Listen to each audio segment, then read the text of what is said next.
En primer lugar, los agradecimientos preceptivos, ¿no? Estoy tremendamente honrado de estar aquí, en Albacete, una ciudad que me gusta mucho, en esta universidad popular, y le doy encarecidamente las gracias a todas las personas del Centro de la Mujer, desde su anterior directora, Diana, que contactó conmigo, su actual directora, a Marillac, que ha coordinado este ciclo tan excelente. El ciclo de la historia no contada que organiza este centro pues ya es un clásico y además es pionero en los estudios de género. Precisamente de esa manera quiero orientar esta intervención. Evidentemente vamos a hablar de vestimentas, de ropajes, de mujeres, de vestidos, pero puesto que tratamos una época muy amplia, sería demasiado presuntuoso intentar ofrecer una panorámica total de todas las vestimentas, de todos los vestidos, de todas las modas. Luego explicaremos el concepto de moda que a lo largo de todos estos siglos que vamos a ver, pues han usado, han utilizado y han gustado las mujeres. No obstante, vamos a ver muchas informaciones al respecto. Pero el objetivo principal de esta intervención es que ustedes aprecien un hecho para mí importante como historiador, y es cómo, gracias a aplicar una nueva teoría y una metodología a objetos ya conocidos, es decir, a fuentes de estudio ya conocidas, porque todos los vestidos que vamos a ver, todas las fuentes de conocimiento que vamos a ver ya se conocen y muchas las van a conocer ustedes. Cómo aplicando una nueva teoría, es decir, mirando a estos objetos desde otra perspectiva teórica y metodológica, podemos obtener nuevas informaciones, ¿vale? Esa línea teórica que nosotros estamos trabajando ahora, con dos grandes proyectos, uno de la Universidad de Castilla-La Mancha y otro regional, se centra precisamente en esto, en lo que nosotros llamamos la historia de las mujeres o la arqueología de género. Básicamente consiste en reinterpretar muchas de nuestras fuentes, ya conocidas, como les digo, para poder obtener información valiosa. ¿Qué información queremos obtener? Pues cómo vivían las mujeres en el pasado, en mi caso, otros compañeros realizan otros desarrollos temáticos, y sobre todo, más que cómo vivía la mujer desde su individualidad, cuál era su papel, cuál era su estatus, cuál era su rol, es decir, cómo se relacionaba con su propia sociedad, ¿de acuerdo? Todas estas cuestiones, evidentemente, son difíciles, son dificultosas, pueden dejar bastantes lagunas, pero poco a poco vamos creando un corpus, por ejemplo, pues gracias a estas conferencias, gracias a esas publicaciones del Ayuntamiento de Albacete, vamos creando un corpus de datos que nos va ayudando a conocer mejor a este objeto de estudio, que no es otra cosa que la mujer pues, en el pasado, ¿no? Interpretando nuevas fuentes. La historia de las mujeres, la arqueología de género ya desde un punto de vista metodológico moderno, es una parte de las ciencias históricas, en el caso de la arqueología de género de las ciencias arqueológicas, de más o menos reciente creación. Aquí en España, pues desde el siglo XXI, desde inicios del siglo XXI, se han ido implementando todos los métodos necesarios para nuestro objetivo básico, que es obtener información de unas fuentes, interpretar la historia y así, gracias a ello, poder conocer mejor a un objeto de estudio determinado, en este caso, la mujer. Vamos a hablar de tres épocas fundamentales. Bueno, esta es nuestra premisa inicial, algunos de esos estudios pioneros sobre arqueología y género, que es un poco a lo que nos estamos dedicando ahora, ¿no? Como les digo, y bueno, pues frases míticas, ¿no? Como esa de Margaret Congey, que decía: no podemos interpretar el material acumulado, es decir, las fuentes, los vestidos, la cerámica, todo lo que hemos recabado del pasado, afirmando que todo él está relacionado con actividades masculinas. Esto lo decía ya prácticamente en los 70, ¿no? La aproximación teórico-metodológica elegida, por lo tanto, es la historia de la mujer y la arqueología de género. Bien, vamos a realizar un recorrido básicamente por tres momentos que se suceden, pero que son muy distintos entre ellos. En primer lugar, vamos a empezar por la cultura ibérica de la protohistoria peninsular. Vamos a hablar de Albacete también. Realmente este tema de estudio, la prehistoria, concretamente la protohistoria y la cultura ibérica, es mi especialidad, y precisamente por ser mi especialidad, porque yo excavo en yacimientos arqueológicos ibéricos, pues es de lo que menos voy a hablar. ¿Por qué? Pues para dejar paso a otros momentos que a mí me parecen también muy interesantes. Enseguida lo van a entender, ¿no? Evidentemente, como podrán imaginar, cuanto más nos vayamos atrás en el tiempo, menos fuentes tenemos sobre el vestido, ¿verdad? Claro, los tejidos ibéricos no se conservan, no tenemos cuadros, no tenemos documentos escritos en la prehistoria que nos digan cómo se vestían las mujeres. Para el resto de épocas, evidentemente sí. Por eso me voy a centrar un poquito más en estos puntos, que quizá pues, no son mi especialidad, pero al hilo de esta intervención y al hilo de este trabajo, la verdad es que he visto, he leído y he podido recabar datos que me han interesado mucho, ¿no?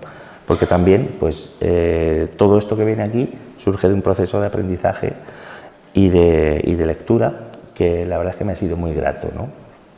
Bien, la Dama de Elche. Todo el mundo la conoce, ¿no? Si la ven un poco extraña, ¿vale?, es porque generalmente la escultura en piedra de la antigüedad se nos ha presentado sin su aspecto original. Casi todas las esculturas de la antigüedad, en Grecia, en Roma, estaban policromadas. Eso es una réplica que a partir de ciertas analíticas en la misma piedra de la Dama de Elche original se ha podido rastrear cómo sería la imagen original en su época, ¿no?, en ese siglo IV, en la Alcudia de Elche, en el Levante español. Evidentemente, si yo presentase aquí la Dama de Elche solamente en piedra, aunque como ven sí que le queda algo de ese pigmento, ¿no?, en los labios sobre todo, no se vería la tremenda vistosidad de los ropajes que porta, aparte del oro, ¿no?, que se supone que sería oro. Vamos a analizar la mujer en la cultura ibérica, sus vestimentas, como les decía, desde la arqueología de género. Echando mano de una cita muy rápida, varias autoras, como Isabel Izquierdo, Prados, etcétera, dicen: es una perspectiva cuya meta es conseguir un estudio de las relaciones de género en el pasado, siendo imprescindible para su análisis que las mujeres se conviertan en objeto de conocimiento de la etapa histórica que deseemos estudiar o que se desee estudiar, es decir, ponerlas en el centro de nuestra interpretación. Para el mundo ibérico, lamentablemente, hay poca información respecto a cómo eran en general y cómo se vestían las mujeres. Tenemos fuentes iconográficas y, sobre todo, estatuaria, algunas cerámicas pintadas y, evidentemente, como crítica de fuentes, hemos de decir que estos datos tienen un problema, que ya habrán observado. Es que solo se representa a la mujer poderosa. Lamentablemente, de la vida cotidiana, de sus actividades económicas, de su cultura material sabemos mucho, muchísimo, de dónde vivían, de cómo se enterraban, pero en el pasado, lamentablemente, nos faltan datos de la vida cotidiana, ¿no? Y la vida cotidiana, tanto para el estudio del hombre como de la mujer, es fundamental para saber cómo eran esas sociedades. Lamentablemente, para el periodo ibérico, solo tenemos representaciones de mujeres poderosas. Por ejemplo, estas maravillosas damas oferentes del Cerro de los Santos, de Montealegre, de Albacete, o la dama sedente de Baza, que vemos en el centro.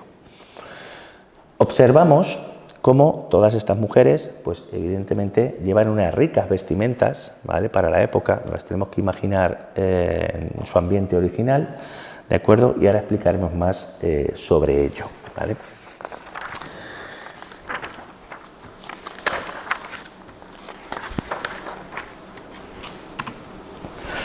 Aquí vemos otros ejemplos: la dama de Guardamar del Segura, la dama de Elche original, sin policromar, las damas del Cerro de los Santos, que ya hemos visto, la dama de Baza, la dama de Caudete, la dama de Galera.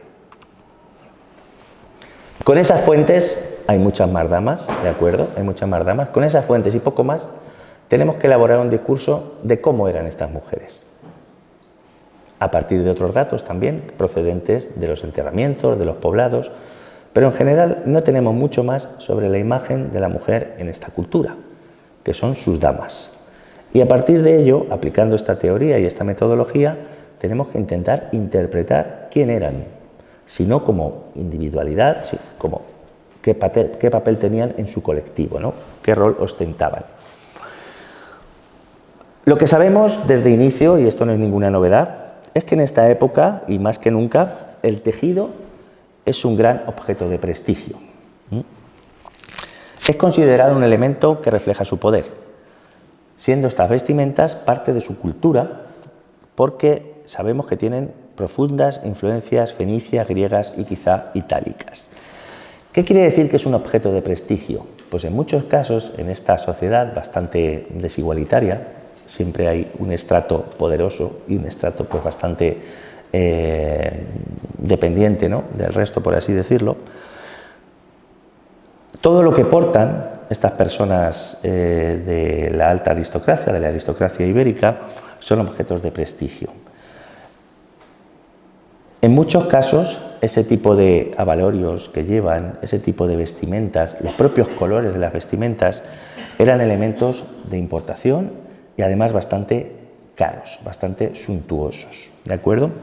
Estamos en una sociedad donde pues, la igualdad brilla por su ausencia, evidentemente. Las sociedades aristocráticas del pasado son bastante opresivas, ¿de acuerdo? Y tenemos que pensar un poco como ellos pensaban. Cuando nosotros vemos a estas damas, que son mujeres aristocráticas, luego ya explicaremos por qué no son sacerdotisas, son mujeres aristocráticas, son mujeres que pertenecen a un estamento privilegiado, igual que sus congéneres masculinos. Y luego por debajo hay una amplia comunidad que no pertenece a ese estamento. De hecho, pues tienen una ausencia de derechos total, por así decirlo, y trabajan para ellos. El simple hecho de ir así vestido ya marca un extracto social que pertenece a la aristocracia y ya marca un estatus, ¿de acuerdo? No todas las mujeres se podían vestir así, solo las que perteneciesen a esa clase. Ustedes dirán, bueno, si una mujer más humilde hereda, vende, trabaja, no tiene derecho a vestirse así. Esto ha sido así en todas las sociedades mediterráneas. Ahora mismo una persona, dependiendo de sus posibilidades económicas, oye, que si alguien quiere vender un coche para comprarse un Versace, pues nadie se lo impide, ¿no? O un piso, para comprarse un bolso de Michael Kors. Aquí no. Ese tipo de estética, ese tipo de ropajes, ese tipo de colores, luego hablaremos de los colores, son prerrogativa de unas mujeres muy determinadas, que son las mujeres que mandan, ¿vale? Todo esto lo sabemos, como luego veremos justo al final, gracias precisamente a la aplicación de la teoría y la metodología de esa arqueología social, de esa arqueología de género. Pero aquí hemos venido a ver ciertas vestimentas, ¿eh? Esto va a ir de menos a más, espero, ¿no? Y vamos a ir viendo cada vez fuentes que nos van a ir enseñando mejor cómo se vestían, ¿vale? Porque tal. Las damas ibéricas, tan famosas como la dama Eche, la dama de los Cerros de los Santos, etcétera, etcétera, tienen tres elementos principales. Se visten con tres ropajes principales: el velo, la túnica y el manto, ¿vale? Los velos hay de muchos tipos, desde velos cortos, que no vamos a desgranar, ¿no? Porque ya les he dicho que no es una charla exactamente de tipología, pero sí quería que los viesen, es más de arqueología, ¿no?, de social. Los velos cortos, el velo semilargo y el velo largo. La primera cuestión que aprendemos gracias a estas imágenes, por ejemplo, según las especialistas, es que podemos determinar la edad de la dama según cómo está vestida, ¿vale? El velo largo y el tocado en el pelo completamente tapado, generalmente es para una dama adulta, para una mujer adulta.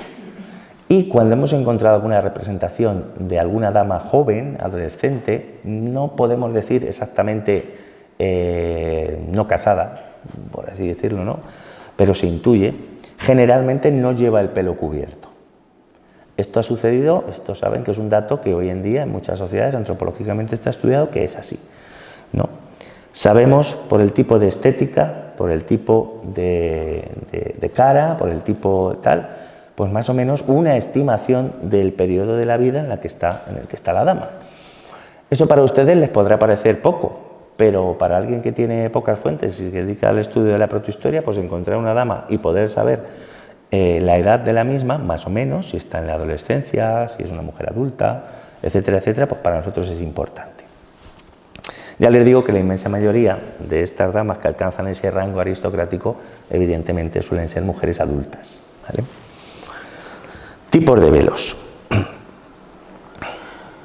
desde el corto al semilargo, al largo, que vemos aquí en ese esboto, ¿vale?, de bronce, que como veis es una especie de capa que cae. La dama de Baza también conserva parte de su policromía. Se supone, intuimos, que esa especie de recurso estético en rojo realmente lo que está recreando es cómo era su tela original, ¿de acuerdo? Vemos que es una dama sedente, es una dama entronizada, sentada en un trono con alas, ¿vale? Alas pues que seguramente representen algún tipo de animal, hay unas garras de felino, etcétera, etcétera. Sostiene un pajarito, un pichón, una palomita pintada de azul en su mano izquierda, ¿vale? Y fue encontrada en una excepcional tumba, pues llena de cerámicas de las más suntuosas, ¿no?, con armas también, ¿vale? Estas estatuas, no se lo he dicho, como ven aquí en el detalle, la inmensa mayoría de ellas, no todas, alguna dama sedente no lo es, estas estatuas, como la dama de Elche, como la dama de Baza, suelen tener un repositorio lateral para contener las cenizas de la difunta. Es estatua y es al mismo tiempo su féretro. Los pueblos ibéricos son pueblos cremadores, incineradores, ¿de acuerdo? Generalmente suelen enterrar a sus difuntos en un agujero o en un túmulo en el suelo donde meten la vasija con los restos de la cremación, como una especie de columbario, una urna cineraria actualmente, pero en cerámica normalmente. Pero sin embargo, estas grandes damas se hacían construir esta representación de sí mismas, ¿vale?, que es esas grandes estatuas, y en alguno de los laterales, por ejemplo la dama de Elche lo tiene detrás, su propia estatua, su propia representación es su propia recipiente cinerario, ¿de acuerdo? Perdón. Esta dama, por ejemplo, que es una de nuestras líneas de investigación actuales a partir de los hallazgos en la necrópolis 3 de Alarcos, en Ciudad Real, presentaba una panoplia armada bastante extensa. Tenía espadas, falcatas ibéricas. Siempre nos preguntan lo mismo. Si la dama de Baza y las damas, bueno, los enterramientos femeninos que estáis encontrando en Alarcos tienen espadas, es que son mujeres guerreras. No sé si responder o dejar que luego me hagan la pregunta, porque ya tienen una pregunta que hacer, ¿no? Respondo. No se entiende que sean mujeres guerreras en el sentido de participar en la acción bélica, pero el símbolo de la espada es tan importante como el símbolo de su propio vestido, ¿vale? El símbolo de la espada quiere decir que pertenece a una familia determinada, a una familia aristocrática. Quiere decir que es poderosa, quiere decir que su familia pertenece a ese estrato alto de la sociedad. Y ella, como mujer, lleva exactamente los mismos símbolos que pueda llevar su hermano, su hijo o su padre. No sé si lo entienden. No solo el oro, no solo las cerámicas importadas, no solo los ropajes de colores, insisto en los colores porque luego nos vamos a dedicar a verlos. No solo cerámicas que la inmensa mayoría de la gente de su sociedad no podría pagar ni siquiera una trabajando toda la vida, ¿vale? Son cerámicas de importación griegas, cráteras griegas riquísimas, que suelen venir llenas de perfumes, llenas de aceites, de un valor altísimo, ¿no?, tanto en la época como ahora. Sino que además tienen armas porque su clase así lo necesita, su rango, expresar su rango así lo demanda, ¿vale? Pertenecen a un estrato social que tiene que hacer gala de sus símbolos, porque estos símbolos hablan de su ideología del poder. Es decir, a partir de ellos, por así decirlo, hacen patente y consolidan su proyecto de gobierno y de poder. Todos los poderosos tienen evidentemente un alto componente en su estética de proyección hacia el resto, que evidentemente tiene que saber cuál es su rango. Es decir, ¿no? Todo el mundo hace gala de unos símbolos, todo el mundo los tiene, todos los que tienen gobierno, ¿no?, que evidentemente dejan claro pues quién eres en el sentido del poder social, de la legitimación social, etc. Pues estas mujeres, al igual que el resto de las personas, hombres o mujeres de su propio estrato, también hacen gala de su poder enseñando sus armas. La túnica, después del velo, la túnica. Normalmente es de lino, tejidos suaves. En estas representaciones, por su caída y por otros elementos, generalmente se entienden que son tejidos finos, tejidos suaves, de lino. Evidentemente también se trabajaría mucho la lana, pero para otro tipo de prendas. Y estas mujeres visten con uno de los mejores tejidos que había en este momento, que es el lino, ¿no? La túnica es un elemento esencial de estas representaciones femeninas, que se ve perfectamente aquí, su caída, ¿vale? Y se aprecia tanto en esculturas como en relieves, y es una prenda muy común para todas las mujeres, independientemente de su edad, ¿vale? Aquí sí que no hay diferencias, hemos visto diferencias en el velo, en el tocado, y ahí podemos ver edades, pero en el caso de las túnicas no. Luego hablaremos mucho de túnicas porque es una prenda que hoy en día sigue existiendo, pero que ha sido seguramente dentro de la confección masculina y femenina, sobre todo femenina, una de las prendas más longevas y más confeccionadas a lo largo de toda la historia. Estas túnicas pueden ser de una o de dos piezas. De caída lisa, pueden ser rectas, que son la mayoría, acampanadas o incluso tener cola. Más excepcionales son las túnicas plisadas, las labradas o las de volantes, pero también existen. Hay un estudio mítico de una profesora de la bandera, ya del año 1977, que realizó su tesis doctoral precisamente sobre todo esto. Hay otra gran investigadora de apellido Gabaldón, que sistematizó todo lo que se sabe sobre las vestimentas de las mujeres ibéricas, de las mujeres íberas. Y aquí hay un pequeño esquema que evidentemente pues ya su propia, digamos, estética se aprecia que procede de una publicación antigua, pero en el cual se ven los distintos tipos de túnicas que vestían las mujeres íberas. No es tanto la complejidad del diseño y del corte, sino el tipo de materiales empleados, ¿vale?, como los linos, etcétera, y el tinte que solían llevar. Por último, dentro de este recorrido de los principales elementos de las vestimentas femeninas, el manto. El manto es uno de los elementos más distintivos y más importantes de toda representación ibérica, ¿vale? Hay mantos rectangulares, circulares por la manera de colocarlos y con mangas, que es un formato algo más antiguo. Ahí vemos a la Dama de los Santos con su gran... y suntuoso manto, ¿vale?, que le cae hasta los pies, su tocado. La Dama de los Santos es una dama oferente. La Dama de los Santos está con un recipiente realizando una ofrenda. Se encontró en un gran santuario de aquí de la provincia de Albacete junto con otras muchas damas, que es uno de los lugares más ricos seguramente para conocer la estatuaria y la iconografía ibérica. Ahí vemos diferentes tipos de mantos, rectangulares, más largos, más cortos, circulares por la manera de ponerse, etc. Gracias a diversos festivales, ¿no?, de recreacionismo que ahora mismo están muy en boga, pues muchas mujeres bastante habilidosamente, con informaciones precisas, porque me consta que se han leído pues, lo que hay escrito, han podido reproducir en muchos casos cómo sería realmente las vestimentas de la dama ibérica, que a nosotros se nos queda un poco corto el verlas solamente en piedra, ¿no?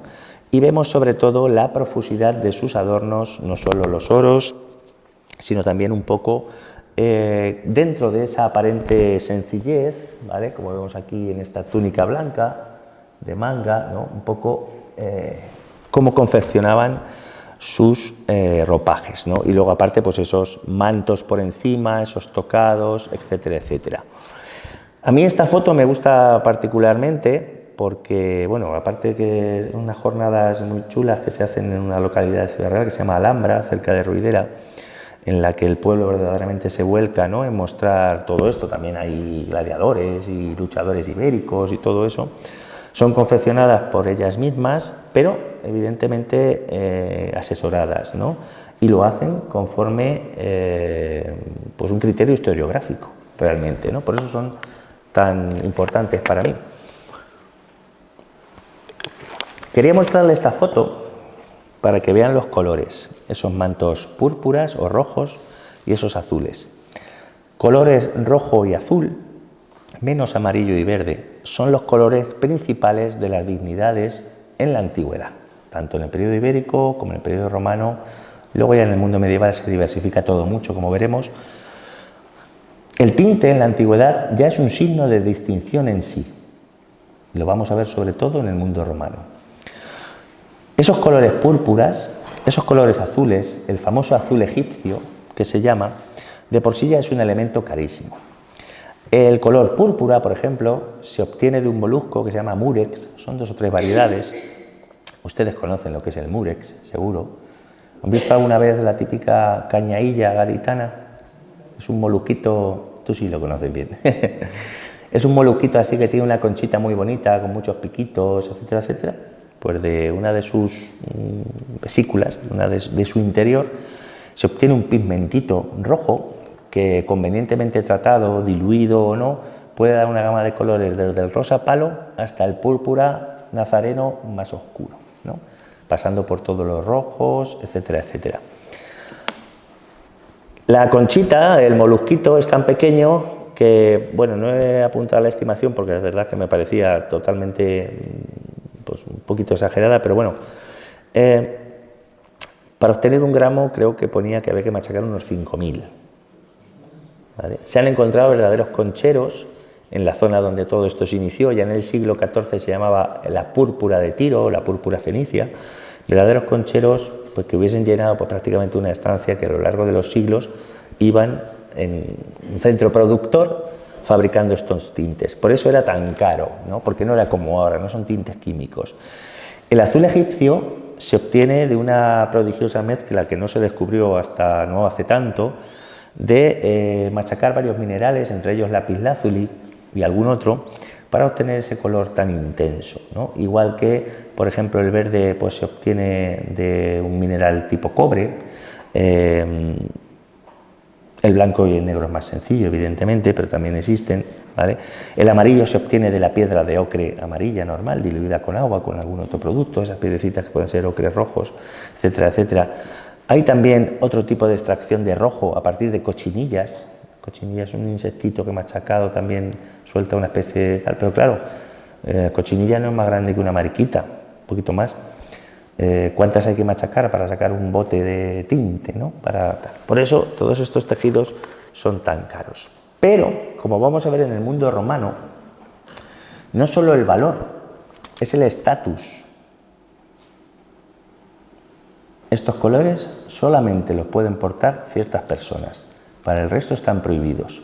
Los puedan obtener o no los puedan obtener.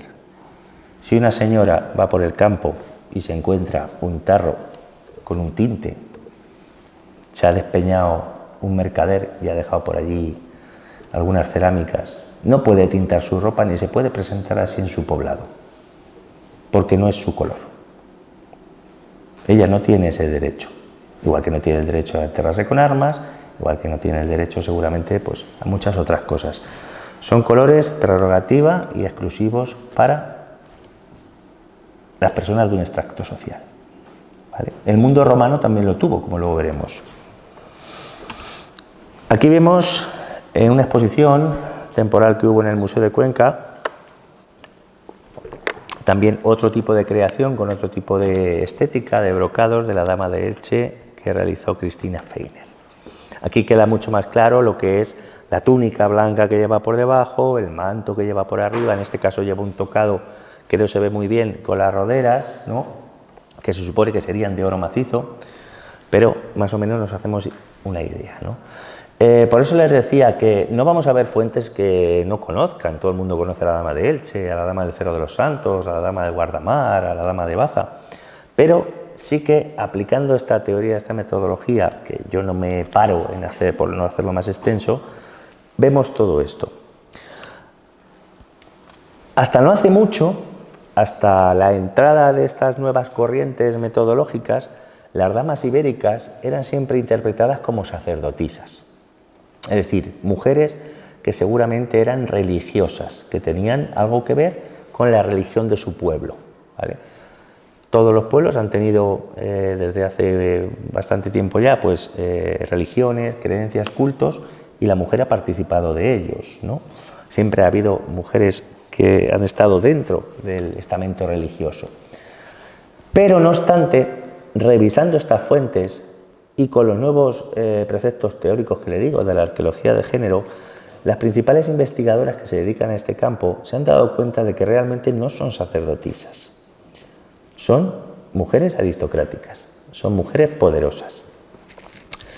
¿Eso quiere decir que están en la cúspide social? Están en la cúspide social junto a su estamento social, ¿vale? Aquí no hay una dicotomía, somos poderosas, sois poderosos, aquí hay un gran estamento que controla al resto. Estamento formado por hombres y mujeres que controlan al resto formado por hombres y mujeres.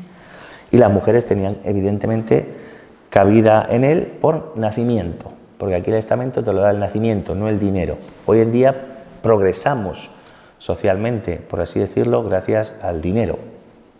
Aquí no, aquí el dinero no es lo fundamental, como en gran parte de la historia. Aquí lo fundamental es el nacimiento, el origen, ¿no? Aquí vemos, por ejemplo, otra imagen de esas jornadas lamentanas en las que ven a un adolescente, ¿vale?, que premeditadamente se le han dejado caer, bueno, se le ha dejado pues esos mechones de pelo, ¿de acuerdo? Hay representaciones sin nada en la cabeza, solamente con las arracadas o los pendientes de oro, y vemos otra vez pues a esas damas ibéricas, ¿no? Esta señora, como ven aquí, que además es la madre de un amigo mío que estudió historia en Ciudad Real, como ven se mete muy bien en el papel, a mí me asusta. Yo si fuese un pobre campesino ibérico y la viese ahí con esa cara de rango y de jerarquía, realmente no le llevaría la contraria, ¿eh? Y sobre todo porque a lo mejor llevaba una espada, si no ella, pues el marido. Tiene cara de persona seria. El mundo romano. Bueno, el mundo romano, independientemente de que a mí me guste más el mundo íbero, que es a lo que me dedico, es muy interesante. Los romanos fueron un pueblo que lo dejaron todo por escrito. Les encantaba. Tienen legislación sobre todo, tienen escritos sobre todo, en todo se fijaban, todo les gustaba, todo lo escribían. El pueblo romano, afortunadamente, nos ha legado una cantidad de fuentes escritas inconmensurables. Tanto es así que su cultura pues sigue hoy vigente. Todos los pueblos latinos, y que hablamos además un derivado del latín, pues nosotros estamos hablando ahora una lengua romance que es un derivado suyo, pues lo sabemos. Han influido en nuestra historia de la arquitectura, han influido en nuestro derecho, que se sigue estudiando derecho romano en las facultades de ciencias sociales, etcétera, etcétera. Gracias a ello tenemos muchos más tipos de fuentes del mundo romano. Textos escritos, que son fuentes primarias, fuentes iconográficas, al igual que para el mundo ibérico, las esculturas, las pinturas, los mosaicos, etcétera, etcétera, y fuentes materiales, es decir, elementos de la cultura material romana que nos ayudan a conocer cómo confeccionaban agujas, tijeras, etcétera, etcétera, ¿no? Lamentablemente, en estos periodos antiguos, pues el tejido es un material muy volátil, muy perecedero, y no conservamos ni los vestidos originales íberos, por supuesto, solo vemos su estatuario en piedra, ni los vestidos romanos, ¿no? Pero los romanos, evidentemente, dejaron mucho escrito. Grandes autores que todos conocemos, como Catón, como Plinio, como Séneca, hablaron de la mujer y hablaron de la vestimenta femenina. Suetonio también, luego veremos otros casos. Al principio de la etapa romana, en la era republicana, era todo, por así decirlo, bastante común en el sentido de estandarizado. Hombres y mujeres se vestían de una manera muy similar, siendo principalmente la túnica y algunos aderezos breves más lo que predominaba, ¿no?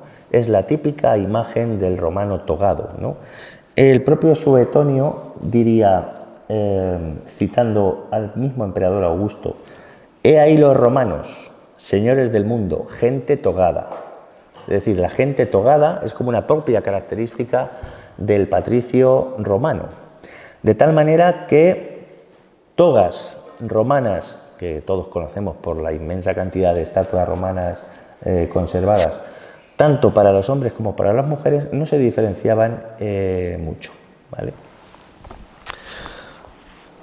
Además, fíjense un poco cómo era esta sociedad, que había una especie de precepto, una especie de no legislación, pero sí, digamos, norma moral, que decía que la mujer romana, las matronas romanas, como ellos les llamaban, es decir, las madres de familia romanas, tenían que observar el mores maiorum, es decir, la costumbre de nuestros ancestros.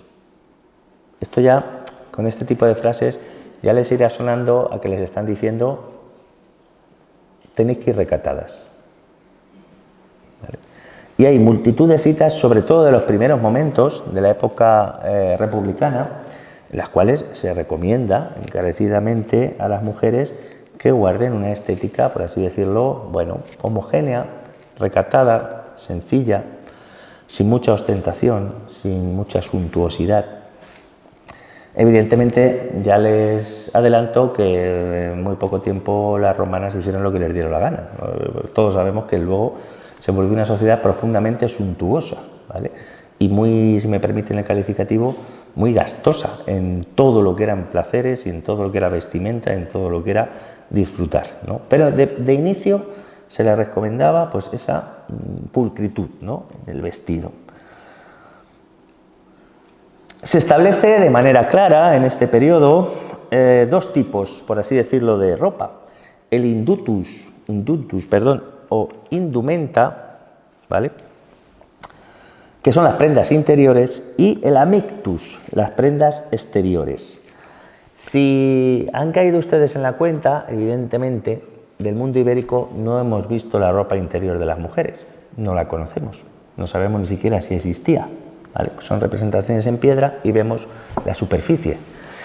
Pero, sin embargo, del mundo romano y con su gran cantidad de fuentes, sí que estamos en disposición de afirmar que, por lo menos para todo el mundo occidental, fue la cultura romana la que creó la primera idea de ropa interior femenina, ¿vale? Al principio muy sencilla, al principio era una túnica interior más corta, como un camisoncito interior fino, más corto que el que llevaban por fuera, llamada la subúcula o subcúcula, y posteriormente también inventaron las llamadas fasciae mamillare.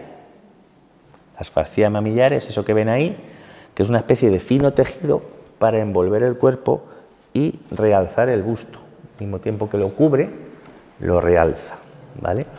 Una tira por debajo, una tira por arriba, para que se proyecte y va, pues es una gasa normal y corriente alrededor del cuerpo. Pero enseguida, como este tipo de desarrollos enseguida, pues por así decirlo, se popularizan, tienen éxito, enseguida inventaron el propio tejido de ropa interior como tal. Ahí vemos, por ejemplo, la representación de uno de los fantásticos mosaicos de la Piazza Merina de Sicilia, que se llama la estancia de las 10 chicas, las 10 ragazze, en la que las vemos practicando deporte. Curiosamente, están practicando diferentes tipos de deportes, pelota. Fíjense qué novedad. ¿Saben lo que es eso? Son unas mancuernas, como estas que venden ahora en todos sitios, que todo el mundo parece que tiene que tener una en su casa. Yo tengo una, no sé si la habrán utilizado más de una hora en toda su vida, pero bueno, para sujetar papeles viene muy bien. Unas mancuernas, una pelota, ¿vale?, diferentes tipos de adornos, están jugando, están persiguiéndose, y lo que llevan realmente es ropa interior. Aquí sí que el concepto de ropa deportiva no existe como tal, un pantaloncito corto para correr, etcétera, pero sí que practican sus juegos, sus deportes en ropa interior, que, como ven ustedes, salvando las distancias, pues se parece bastante a los bikinis que luego se confeccionaron pues muchos siglos después. Vemos, desde el punto de vista de la arqueología de género, analizando estas fuentes, que evidentemente la vestimenta ya se va convirtiendo en una actividad comercial, económica, dentro del mundo en general económico y textil de primer orden, y que cada vez son más las prendas, cada vez son más los desarrollos que se van realizando, y que es verdad que todo este tipo de cuestiones va llegando a mucha más población, ¿vale? Aquí vemos un detalle de esas muchachas de la Piazza Merina. Bueno, se está poniendo una corona que parece de, bueno, un elemento vegetal, etcétera, etcétera, ¿no? Para que vean un poco cómo es el corte de esos bikinis. Bueno, ropa interior. No obstante, dentro del mundo romano, evidentemente, hay muchísimas más prendas. Hay una muy famosa, que es el llamado pallium femenino, que deriva del peplo griego, que es una especie de túnica, la típica túnica que hemos visto en las representaciones romanas, bastante bien confeccionada, que suele llegar hasta los pies y que suele tener una caída lisa, ¿no? Hay muchos tipos de prendas femeninas romanas, y muchos investigadores, por ejemplo, se han fijado en que dentro de la cierta homogeneidad que tienen estos vestidos son los tocados o cómo se cubren la cabeza o cómo se peinan incluso los que les da cierta diferenciación, ¿no? Generalmente la cabeza se cubría con un elemento que se llamaba el velatio capitis o el velo de la cabeza, que normalmente simbolizaba el rango y el poder de la mujer. Bueno, aquí vemos algunos de esos elementos, esos palios, esos tipo peplos griego, ¿vale? Bastante rico, etcétera, etcétera, ¿no? La pala o pallium, que deriva del peplo griego, el velatio capitis, ¿vale? Que cae sobre la cabeza. Luego ya veremos lo que es la estola, la túnica, y también utilizaban la mitra, el velo o la capucha, ¿no? Por ejemplo, esta es Livia Drusilla, como ven ahí, la esposa del emperador Augusto, el primer emperador de Roma, que viste una doble túnica, una indumentaria muy tradicional de las matronas romanas. Ahí lo que ven es un relieve, una cariátide de Mérita Augusta, que también está vistiendo ese tipo de ropajes. La ropa en sí, en cuanto a su diseño, no es excesivamente compleja. Lo que lo hace complejo y suntuoso es precisamente lo que les comentaba, el color, la forma de adornar el pelo y muchísimas otras cuestiones. A la izquierda, por ejemplo, vemos un mosaico que representa a la diosa Pasífae, Hera, con una pala y una estola, ¿vale? La pala es la parte interior y la estola, dentro del mosaico romano de Zeugma, en Turquía. A la derecha está Gala Placidia, que era hermana del emperador Honorio, y vemos ya cómo en el siglo V van cambiando los usos. El vestido se va haciendo más complicado y sobre todo los tocados, ¿no? Dentro de que sigue llevando esa especie de estola, esa pala, esa túnica, etc. Roma, así, nos ha legado muchísimas claves para el conocimiento de su sociedad. Solamente analizando sus vestidos, ¿vale?, vemos cuestiones sobre la pertenencia al grupo, que se evidencia además mediante símbolos y convenciones sociales. Ahí vemos un diagrama de la pala, del peplo, del pallium, vemos algún tipo de calzado. No he querido entrar ni en los calzados ni en los peinados porque sería demasiado largo, pero eso daría para otra charla. También, por supuesto, pues la túnica, la estola y la pala. Los romanos, vamos a poner este cuadro, ¿no?, de Trimalción. Los romanos, poco a poco, dentro de esta aparente sencillez y de que parten de sus túnicas, hombres togados, que decía Horacio mencionando a Augusto, poco a poco van refinando, por así decirlo, desarrollando sus gustos y sobre todo la mujer, curiosamente. En todas las representaciones vemos cómo el estamento masculino va guardando un poco más las formas, por así decirlo, es decir, son menos innovadores en cuanto al desarrollo de sus propias vestimentas, que son muy parecidas entre la época republicana y el posterior momento del Imperio Romano, y sin embargo la mujer sí que va desarrollando una indumentaria con muchísimas variedades, desde la ropa interior a la estola, al peplo, etcétera, etcétera, pero siempre desde una premisa básica. Con el auge del imperio, con la conquista de diferentes provincias, aparte de que llegan muchas tendencias de muchos sitios, modas, por así decirlo, orientales, modas peninsulares, etcétera, etcétera, se impone la ostentación, la suntuosidad y sobre todo uno de los principales elementos que hacen gala de ello, por lo que te conocen, dónde pones el foco para hacer ver esa ostentación es en el vestido, ¿no? En el vestido, en el adorno y sobre todo en el femenino. Ahí vemos, por ejemplo, una imagen de la cena de Trimalción, que es un cuadro basado en varios capítulos, varios cuentos del Satiricón de Petronio del siglo I después de Cristo, que narra la gran importancia que tenía la ostentación en la época imperial. Trimalción, en origen, fue de una familia esclava, décadas atrás. Era un liberto que dependía de una gran familia patricia y había progresado, es decir, era muy rico, luego fue comerciante, según la novela. Perdón. Y Petronio lo pone como ejemplo del desmesurado gasto, del desmesurado suntuosidad del mundo romano, ¿no? En esta época, de los poderosos, evidentemente, del que se lo puede permitir. Y además hablan de cómo la mujer pues tiene gustos también bastante caros y cómo va desarrollando su vestimenta. No podemos concluir este sucinto repaso por el mundo romano sin valorar algunos de los aspectos importantes que nos enseñan, desde el punto de vista de la arqueología de género, las fuentes que podemos tener a nuestra disposición, ¿vale? Al igual que en el mundo ibérico, uno de los elementos principales para entender la vestimenta romana son sus colores, ¿de acuerdo? Es famoso el púrpura romano, que es el color de la dignidad en todo el Mediterráneo. Variedades de púrpura, de rojo vinoso, etcétera, etcétera, todavía las dignidades de Roma las portan, ¿no? Habrán visto ustedes al Papa de Roma, que generalmente suele llevar tanto el blanco como el púrpura, ¿vale? Sino en la cabeza, en el manto, etcétera, etcétera.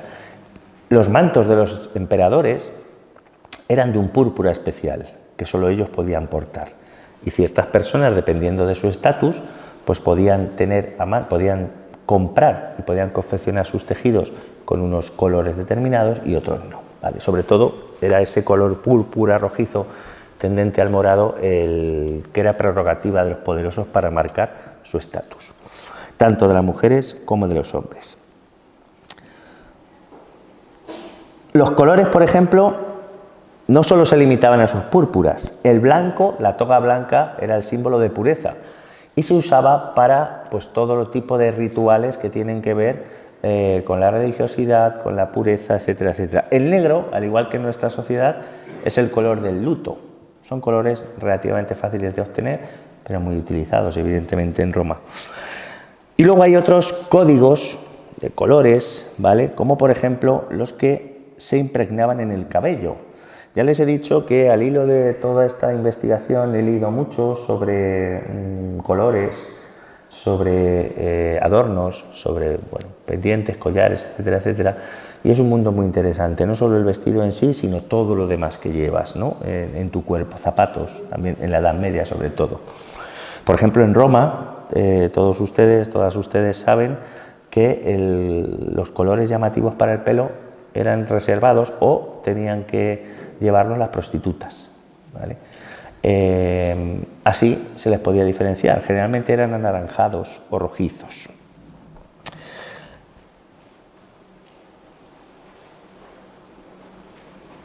Posteriormente, poco a poco, vamos avanzando en el tiempo, pero la conclusión respecto a la sociedad ibérica y la sociedad romana, en cierto sentido, salvando las distancias, salvando el tiempo, pues es un poco similar, ¿no? En el sentido de la importancia que tiene la vestimenta para marcar los roles y para marcar el estatus.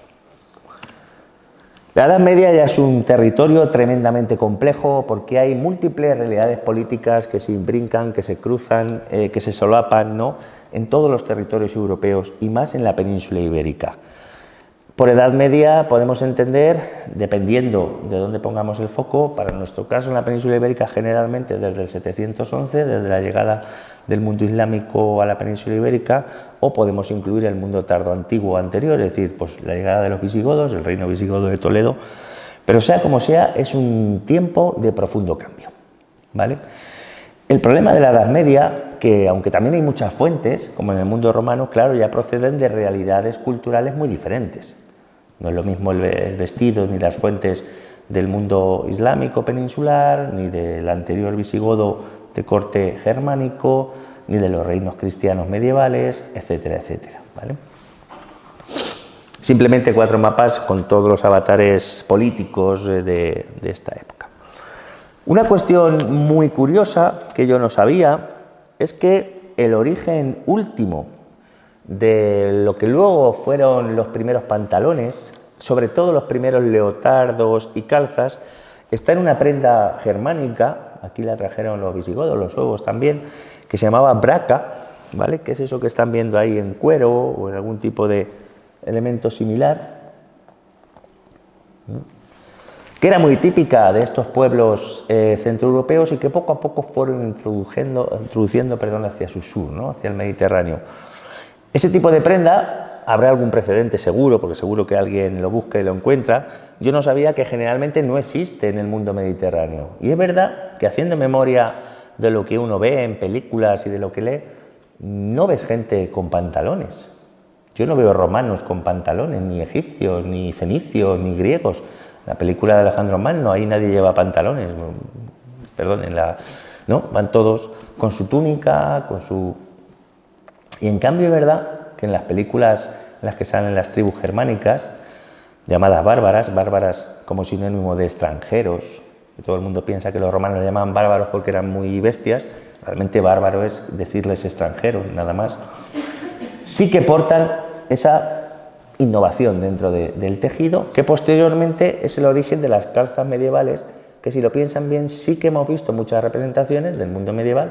Piensen en los bufones, por si lo tienen más en mente, con sus calzas, que es una especie de leotardo de colores, pues a modo de cubrepiernas, ¿no? La braca. Dentro de la España islámica también era muy importante, por ejemplo, los zaragüeyes, que ahora curiosamente se han vuelto a poner de moda, como ese pantalón ancho, bombacho, generalmente en el periodo medieval algo más cortos, pero con un sentido estético, con un tipo de confección pues muy parecida, ¿no? La Edad Media es un periodo complejo. También tenemos documentación escrita. Una de las cosas que me ha sorprendido y me han gustado es la promulgación de leyes suntuosas, tanto por la administración de Alfonso X el Sabio en torno al 1250, como posteriormente por los reyes católicos a finales del 1400. ¿Qué eran las leyes suntuosas? Pues lo mismo que le decían a las mujeres romanas, pero ahora a toda la población. Leyes para controlar el gasto desmesurado en aparentar. Leyes para controlar el gasto de las personas en ropa y en avalorios. Leyes para que no vendiesen tierras para ir bien vestidos. Leyes para no hacerse pasar por lo que no eran. Vaya. Eso, desde el punto de vista del libre mercado, pues no lo entendemos. Cada uno tiene derecho, siempre que sea legal, a hacer lo que quiera con su dinero. Pero, claro, si empobrece los territorios, si empobrece la captación de impuestos, etcétera, etcétera, pues Alfonso X el Sabio promulgó leyes suntuosas, que se llaman, para controlar estos aspectos. Porque a la gente, pues por lo visto, se le iba de las manos, ¿no? Hablando coloquialmente. Leyes que son famosas, las famosas realmente son las de los reyes católicos, pero que tienen un precedente, pues 200 y pico años antes, con Alfonso X el Sabio. La industria ya en la Edad Media del tejido es amplísima. La lana es importantísima, es una gran industria en sí. Recordemos la mesta y todo lo que tiene el movimiento de ganados y el esquilado, etcétera, etcétera. Aquí ya hay una grandísima cantidad de hiladores, hiladoras, tejedores. La lana es un valor en sí, se puede pagar con lana, se puede pagar con pieles y ya es una industria de por sí. Tanto es así que es un elemento que aparece en las fuentes, pues, por así decirlo, con mucha frecuencia, ¿vale? Y todo lo que conlleva ya no vamos a llamarlo moda, pues luego explicaremos el concepto de manera estricta, pero todo lo que conlleva los diferentes estilos que se van poniendo de moda, perdónenme la palabra, en Europa, ¿no? Por ejemplo, en el año 1100, una época bastante antigua, Orderico Vitalis, en su obra Historia Eclesiástica, criticaba, y además criticaba con mucha saña, el alargamiento innecesario a su juicio, de las túnicas de los jóvenes de ambos sexos de la corte de Guillermo II de Inglaterra. Estos jóvenes, además, se rizaban el pelo, los chicos se solían dejar barba y se la planchaban con planchas metálicas y solían calzar zapatos puntiagudos, que eran bastante caros y difíciles de confeccionar. A pesar de todas las críticas del sector eclesiástico, esta moda de llevar el ropaje más largo se siguió extendiendo por toda Europa. ¿Por qué querían los chavales la ropa más larga? Que respondan, que llevo ya hablando aquí ya un rato. A ver, ¿a quién se le ocurre?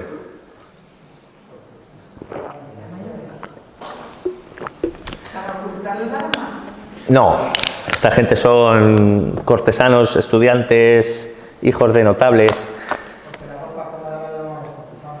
Sí, en parte sí. El verdadero motivo es que cuanto más larga era, más tela usaban. Y cuanto más tela usaban, más dinero aparentaban tener. Entonces, dejaron de querer llevar calzas, que es algo más barato, aquí, y las túnicas, semitúnicas, que vienen algunos modelos del mundo antiguo, para llevar ropajes sobre capas, capas sobre capas, etcétera, etcétera, para llevar mucha tela encima, muy larga, muy colorida. Y luego, la siguiente evolución, esto pertenece también un poco más a la esfera femenina, que eso ya no lo veían tan mal los eclesiásticos, moralistas, capa sobre capa, a veces innecesaria, pero para llevar camisa, chaleco, pellón, luego lo veremos.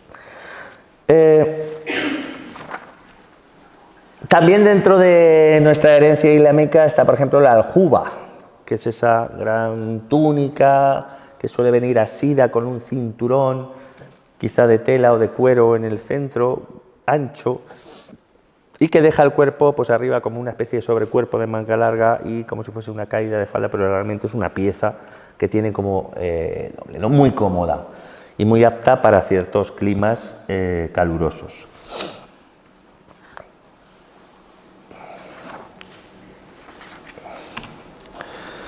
El peyote, se llamaba así, una de las prendas más típicas del mundo medieval, en este caso ya de la esfera del mundo cristiano, por así decirlo, ¿no? Es una prenda muy de moda, sobre todo en el siglo XIII, que iba sobre la saya, unas sayas normales o brial, que era igual o más larga que dichas prendas. En Aragón se llama también sobreveste, o surcote o sobrecota. A partir del XIV su uso fue escaso, ¿vale? Básicamente, eso que ven ahí, el peyote, los hay de seda también, por ejemplo en el ámbito anglosajón los he visto de seda, generalmente es cuero, ¿vale? Cuero de diferentes animales, en muchos casos se curten pieles de conejos, de liebre o similares, marcas en otros lugares de Europa, ¿vale? Pero es una especie de sobrecota, sobreveste, como su nombre indica, ese peyote de cuero, ¿vale? Que va sobre las vestimentas. Las sayas. La saya es la prenda, pues por antonomasia de las mujeres en la Edad Media, que es esa falda larga, etcétera, etcétera, que puede tener diferentes tipologías. Saya o gonela, ¿no? Generalmente talle alto. Solía asirse en el centro con un cinturón, un tejido, una cinta para marcarlo más todavía, ¿no? Con pliegues rectangulares y gruesos. La moda de plegar los vestidos, que luego veremos, es de origen franco-borgoñón, de Francia y de Borgoña, y en la saya era bastante inusual verlos, luego explicaremos lo que es. Aquí vemos el cuadro de Cristo y la Samaritana de la Catedral de Barcelona, pues lo he elegido porque son unas sayas típicas. Y además generalmente la mujer más común, ven que lleva un cántaro de agua, ¿no? Etcétera, etcétera. La mujer más común, en vez de un cinturón suntuoso, el cuero es algo también caro, etcétera, etcétera, pues usa una cinta, simplemente una gasa, incluso una cuerda. Aquí vemos, por ejemplo, ya otro tipo de vestidos, otro tipo de sayas, de camisas, de sobrecamisas, ¿de acuerdo? Vemos a Isabel la Católica con su hija Juana, es un detalle de este cuadro, con vestidos de brocados en oro bajo tabardo, ¿vale? traje de encima con amplias mangas. En el retrato de Giovanna degli Albizzi vemos un detalle muy curioso que era la moda de la época. Bueno, aquí estos trajes evidentemente ya se ven que son mucho más suntuosos que los de la buena samaritana del cuadro anterior. Y aquí vemos algo muy medieval que ha trascendido hasta en Hollywood, que es esas camisas abiertas, se ve aquí. Eso es parte de la camisa blanca que lleva debajo, ¿vale? Y como ven, lo que les decía antes, lleva sucesivas capas, que quizá no todas sean necesarias funcionalmente, pero sí estéticamente, y precisamente este ingenio estético lo que quiere es dejar ver la camisa, porque esa camisa seguramente sería de un tejido muy noble. Si no era seda, pues era un buen lino. Entonces, para que se viese lo que llevaba debajo y que no llevaba una tela vulgar, se elaboró este tipo de recurso y así se le ven las tres capas, como una tarta cuando la cortas, para ver todo lo que tiene, su nata, toda su crema, se le ve perfectamente que tiene diferentes brocados suntuosos, la sobrecapa, el vestido, la camisa, etcétera, etcétera. Es más, si llevase algo debajo, es decir, debajo de la saya, una buena prenda, se dejaría que antes de los pies se viese también una pequeña muestra de esa prenda. Era como una ostentación máxima y esa era la moda del momento.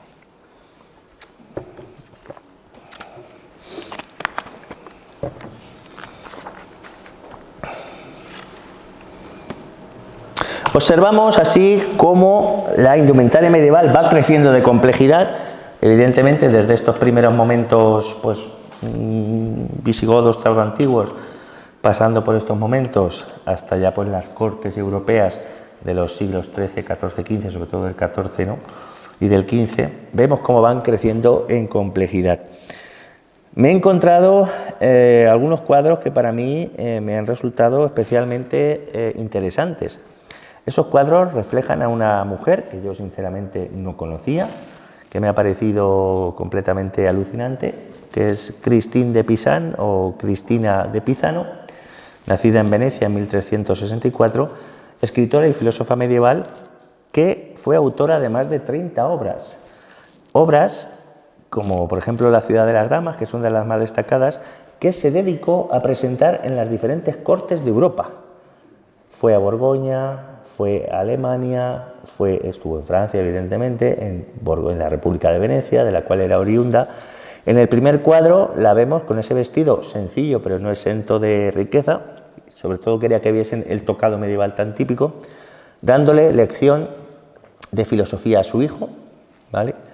En el segundo está presentando su obra, una de ellas, una de las 30, a la reina de Borgoña, y aquí a la reina de Baviera, o a la archiduquesa, la duquesa de Baviera.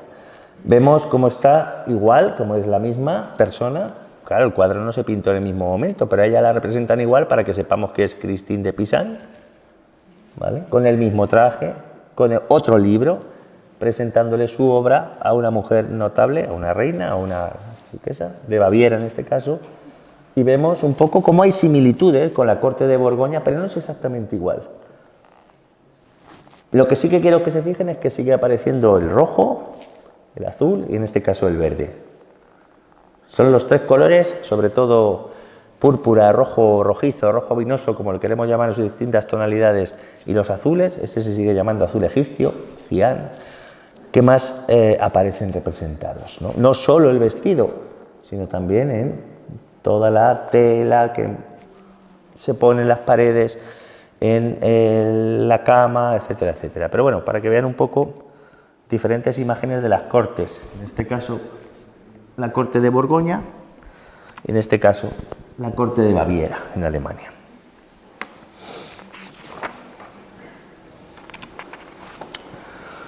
Otra prenda muy típica del periodo medieval en general es el brial, los briales, que en muchos casos, como habrán visto en alguna representación, se fue imponiendo la costumbre del llamado verdugado.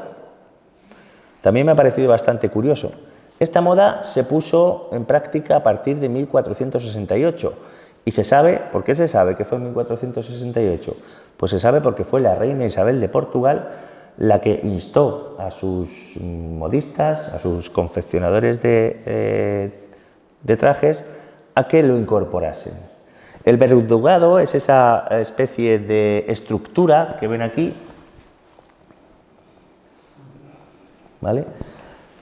Aquí vemos también otras representaciones, todas las damas de esta corte con su verdugado, para conferir al vestido medieval, que anteriormente pues, había sido un tipo saya, briales también que se llaman, por tener esa camisa encima, conferir ese vuelo, ¿vale? Dejarlo ahuecado y que las piernas pues no toquen el tejido, ¿de acuerdo? Esa imagen tan típica que luego quizá derivó en tiempos posteriores en las ballenas, que se llevaban en los vestidos y ese tipo de cosas.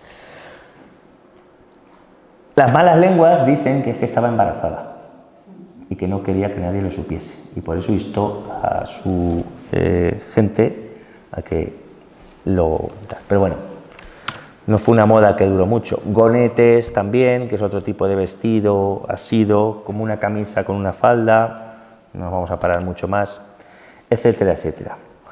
En conclusión, sirva este breve repaso por muchas de las realidades estéticas de tres épocas diferentes para llegar a un mismo camino.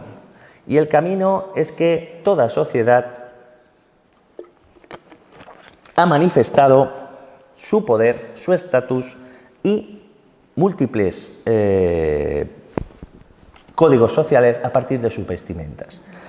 Lamentablemente hemos podido aprender mucho sobre la mujer, más de lo que se sabía de la mujer ibérica, más de lo que se sabía de la mujer romana e incluso medieval, gracias a la aplicación de un nuevo foco y de una nueva metodología de estudio. Pero lamentablemente la principal crítica es que pues solo podemos conocer en muchos casos a las mujeres más poderosas. En el mundo medieval y en el mundo romano hay fuentes, pero cuando hablan de otras mujeres que no son las gobernantes, de las ricas, de las poderosas, no se fijan en sus vestidos.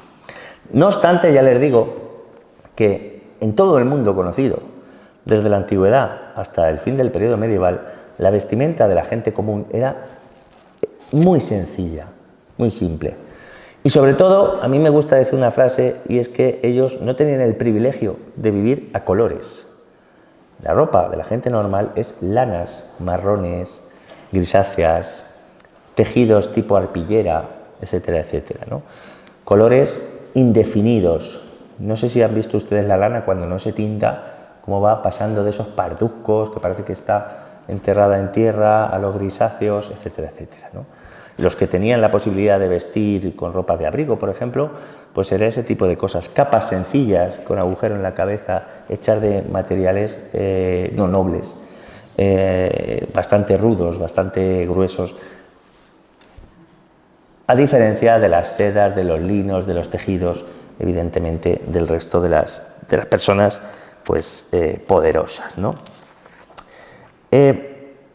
La mujer en todas las épocas se ha expresado a través de la vestimenta.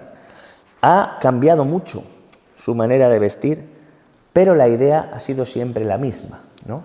Que su estética se corresponda, bueno, digo hasta tiempos medievales, no quiero que lleguen conclusiones a hoy en día, siempre con una premisa, que su estética muestre su rango, que su estética muestre su poder, que su estética deje claro de qué extracción procede, en el sentido de que es una mujer poderosa.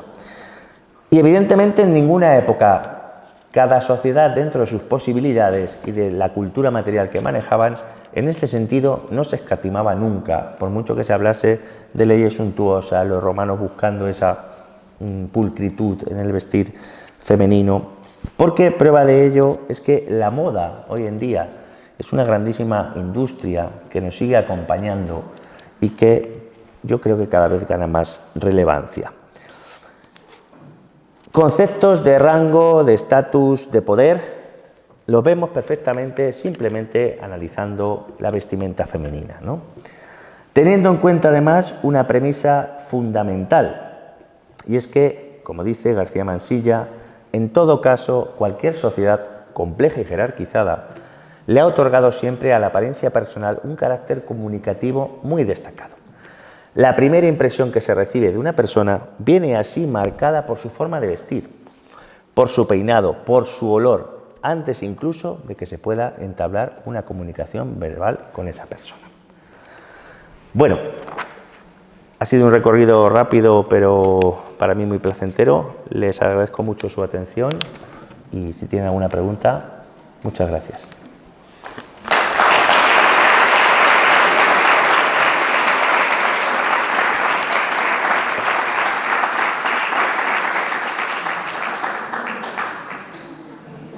Voy a dejar a Cristín, que me gusta más el cuadro.